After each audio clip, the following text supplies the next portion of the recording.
Now, if you want to improve at golf, and as you're watching this video, I'm going to presume that you do, it's important to nail down into your game and recognize what some of the weaknesses may be. And looking at my stats over the last few years, it's clear to see that my driving has been getting actually pretty decent. It's been putting me in positions to score much better. However, my wedges have been, well, they've been a bit trash. Now for me, that's not so much with technique, that's more about my ability to judge distance and not having a absolutely nailed down idea about how far my wedges actually go, which if like me, you're competing in professional competitions, isn't great. So this video is going to be a look back at what I've been doing over the past month, to actually get my wedge distances nailed down and what you can learn and actually transport into your own game. Because with wedge play, there's something very important to understand. Because you, watching this, have the ability to become an amazing wedge player. Let me explain. So the chances are you're never ever going to be able to hit a driver like Rory McIlroy. You probably don't have the technique, you probably don't have the time to develop and change your technique, and you don't have the time to change your technique or change your body enough to accommodate that technique.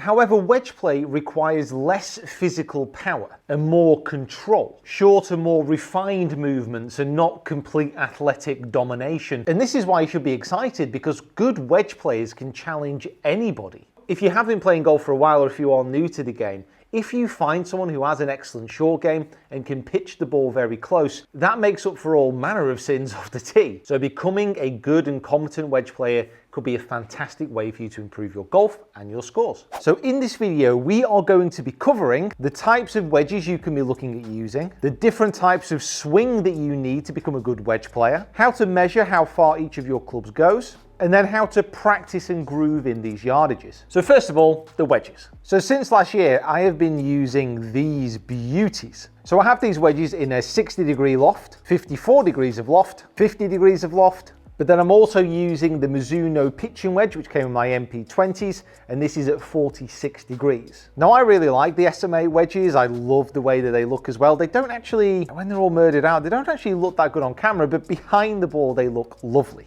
lovely. But the biggest draw for me with these wedges is not the way they look, not the way they feel, which is pretty nice. And they also spin nicely. The grinds on the bottom of the soles are very good as well. The biggest draw for me with these wedges is that the CG changes depending on what loft that you have. Now we can get into this quite deep, but basically the center of gravity on the Vokey wedges helps send the ball out with a little bit more of a flighted trajectory. I hate the wedge shots that kind of roll up the face and end up weaking off to the right hand side, and these wedges seem to counteract that. And I know there are lots of other options out there in the wedge marketplace, but I just really like these Vokeys. So I have these 4 wedges in my bag, and that's because I hit the driver a decent distance, and I often leave myself lots of different wedge shots in the course of a round, especially on the courses that I play in the PJ North Region comps. Now, if you're someone who doesn't leave themselves with wedge shots very often, then you might be better concentrating on putting more clubs in the end of your bag, say fairway woods or hybrids or something of that ilk. But that's all about knowing what's important in your own bag. Now, if you put the same swing on different wedges, the ball's going to go different distances based on loft and, slightly longer club. But with wedges, it's important to have different types of swing, which produce different speeds through the ball, different angles of attack, different trajectories, but ultimately different pitching distances. Now, if you know those swings and you know those distances, you can create your own wedge accuracy and distance chart. And if you create your own WAD, just call it the WAD, then when you're faced with all these different distances on the golf course, you can just look back at your chart and go, okay, that's how far I need to hit it. Now I have 3 different types of wedge swing. Combined with my 4 wedges, that gives me 12 different shots. And what I'm going to do now is I'm going to talk through how I get the distance for a certain type of swing, the process that I've been through, and how I'm actually testing and practicing that. Now what I've been doing over the past month is using the quad, using the Foresight software. I've been hitting about 20 shots with each of my wedge swings, with each loft, narrowing it down to averages and then retesting to make sure that I have a good knowledge of how far these swings are going. Now my 3 wedge swings are very simple. My setup's very similar, ball position central in my stance, a tiny bit more weight on my front foot, so about 60%. My first swing is to halfway, so my left arm parallel to the ground, club pointing up at the sky. My second swing is a 3/4 swing, and then my third swing is that full swing. What I try and do with my wedge swings, I try and mirror. So if I'm gonna go halfway back, I'll try and go halfway through. 3/4 back, 3/4 through, and a full swing is a full swing back, and wait for it, a full swing through. Now, according to my WAD, this shot, 59 yards, should be a halfway back to a halfway through with a lob wedge. So ball position, central, 60% of weight forward. Handle not let too far ahead, it's pointing pretty much just left of the belt buckle.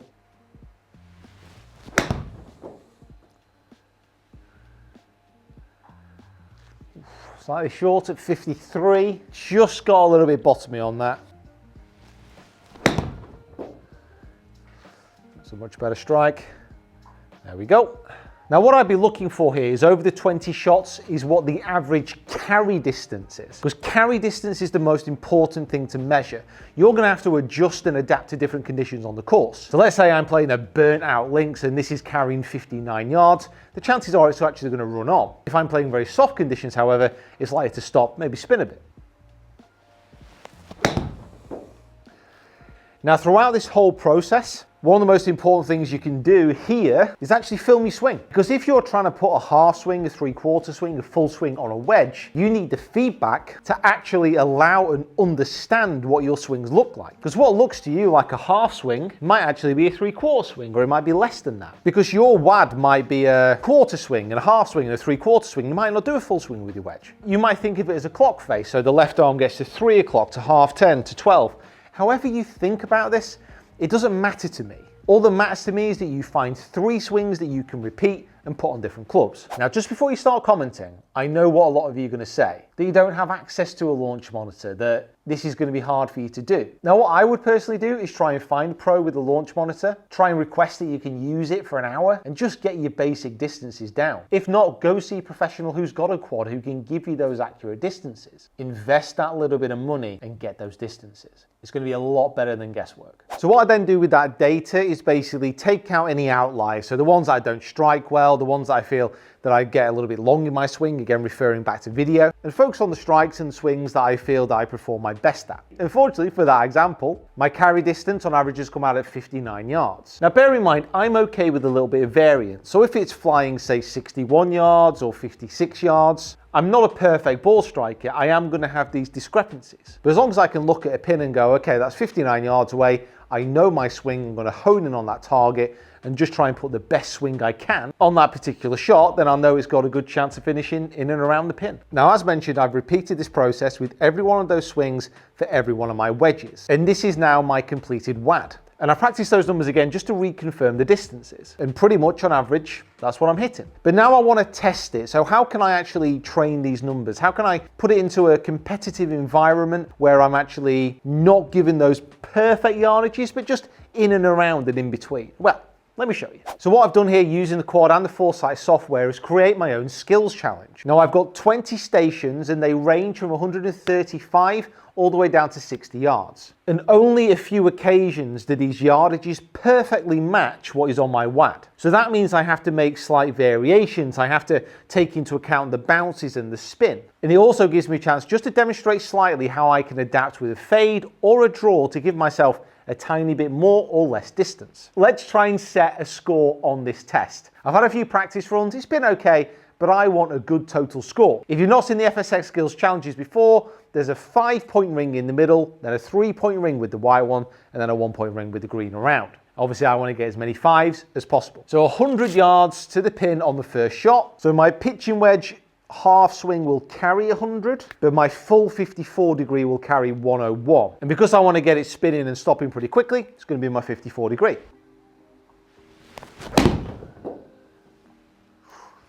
Ooh.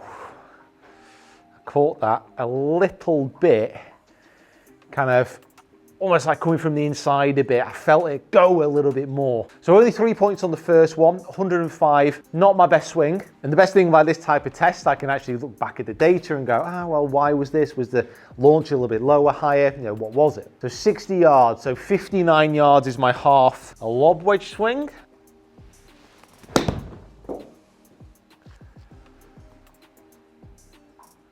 Well, that was pretty much perfect. 112 yards, so my 50 degree at 3/4 goes 110. Should be decent.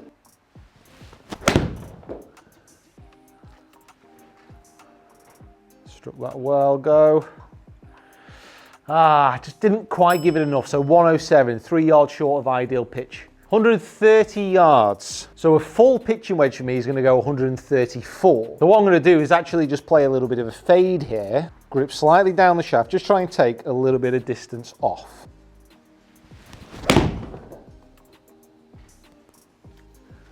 Have I overcooked it a touch? Go. Stay. Oh man, distance control is good. Just slightly overfaded, but distance control is good. 67 yards. Now this is awkward. So I know that half a swing with a lob wedge goes 59. My 3/4 swing goes 75. So what I'm actually going to do here, I'm going to play a little bit of a draw with my lob wedge. So I'm going to put the ball position slightly further back. I want a little bit of a lower launch on this. Close the club face down a little bit, and then just put that half a swing. Oh, pushed it. Oh man, it's gone huge. So I need to make a note of that and say, okay, so high 60s, I need to understand a shot for that. So on to 89.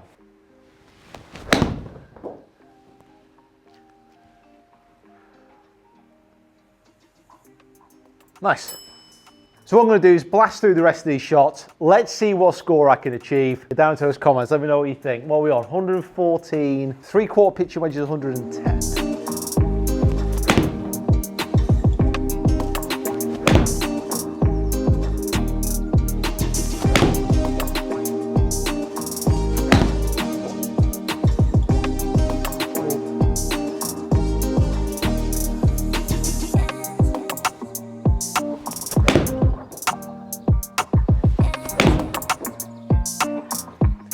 78, so my 54 degree, let's go 76 half swing. If I move the ball just an inch further back, that should lower the launch.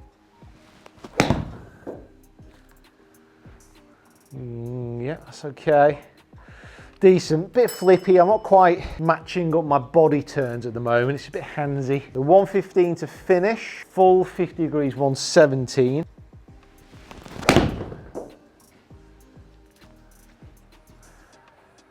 Felt like a much nicer swing. Now back up. Now that, I'm pleased with that, because that has got 117 on the fly, a little bit of back up. 74 points. But this whole process has taken about a month. And as that game just showed, you know, I'm not there yet. There were a few 1-pointers there which I would not be happy about on the course. So about 65 to 72 yards, that is a gap that I need to work on. But what that's also shown me is I can hit a little bit of a fade, choke down to take some distance off. I can try and draw it to get more distance. There are little tricks that I can use to bridge those gaps, but they're going to take a little bit more practice. The extra little thing which I'm going to include in my WAD is about temperature. So if it's colder, you're going to lose distance. If it's hotter, the ball will fly further through the air. And I set the quad up to summer temperatures, so about 80 degrees. So when I go out there and play my first few comps of the year, as it is in Manchester, I'm going to have to use my chart and adapt to the temperature. So again, that's going to be another little challenge I need to overcome. But hopefully this video has given you an idea about how you can adapt your swing, how you can assess the different lengths that you're swinging it as well, the different clubs that you're using, and how you can use software to actually practice. A few other things just to note that I've been doing all this filming while wearing my golf clothing. I've also been using the ball that I'm going to be using this year, so the Vice Pro Plus, just to make sure that I take a lot of variables out. Obviously taking this onto the course again is something different, so I've not played in the UK for months and months and months. So seeing how these balls fly through the air, getting a true sense of that trajectory is going to be great. Alright guys, huge thank you for watching. If you haven't already, please subscribe to the channel, follow me on my other social media platforms as well, and we'll see you next time.